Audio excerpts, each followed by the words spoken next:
أعوذ بالله من الشيطان الرجيم. بسم الله الرحمن الرحيم. قل أعوذ برب الناس ملك الناس إله الناس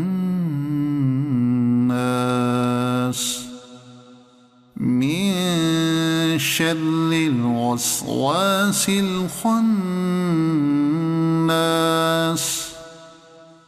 الذي يوسوس في صدور الناس من الجنة والناس. صدق الله العظيم.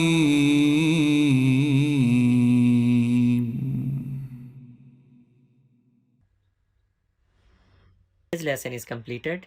Now you please practice this lesson 3 times a day for 3 days, and we will learn our next lesson soon, inshallah.